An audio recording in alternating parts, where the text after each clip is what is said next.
Part 3, the X-Men and X-Women of Consciousness. 7 days revealed just how green I really was.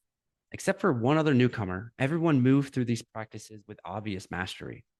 From 9 a.m. to 8 p.m., we meditated with only short breaks. Some sessions involved Shaktipat, where Gareth would touch someone's knee or head and transmit energy. Others were silent, while a few had spiritual music. At one point, Gareth also invited Eva to the front to help give retreat goers darshan. Derived from the Sanskrit dri, meaning to see, darshan is a sacred act that only some enlightened beings can transmit, where locking eyes channels divine energy, awakens the soul, and dissolves the veil of illusion. After a particularly deep meditation on day 4, something fierce and frightening began stirring in my sacral chakra, an energy so painful it made me recoil. I turned to Eva, desperate for answers about what was surfacing. She went quiet, closed her eyes, and got the answer in seconds. It's a primal fear, she explained. Stored trauma from where you spent years convinced you were dying and were suicidal. I see dental issues and some kind of poison moving through your system, causing it all. She then began working on the energy and was able to dissipate it within 2 minutes. Damn, she's good, I shouted in my head. What is going on here? But perhaps the most interesting conversation came on the 5th day, when I sat down in the dining room to tie my shoes on a couch.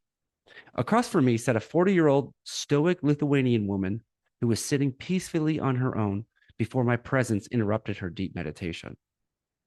You know, you are really hard on yourself, she said, no introduction needed. Hi? My name's Ken, and you are Neringa, she said. You really are harsh on yourself. Aren't we all? I laughed, not knowing I was currently being read like a book. But you especially. You need more self-love. I can see it. It's one of the things you are lacking the most. And it's so crucial if you're going to be on the path. How do I know I'm hard? How do you know I'm hard on myself? I can see it. I am a seer. I hadn't heard that term before, at least not in a non-fictional setting. But she was dead right about me. And I knew she was speaking from a place of truth that those with basic levels of consciousness didn't possess the power to access.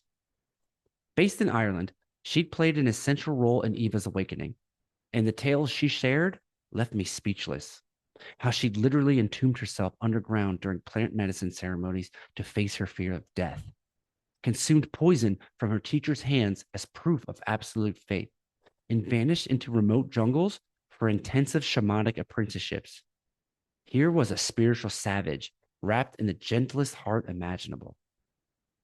My journalism career had brought me face to face with countless fascinating characters, yet this spontaneous dialogue left them all in the dust. This is one of the most riveting, inching forward in my seats chats I'd ever experienced.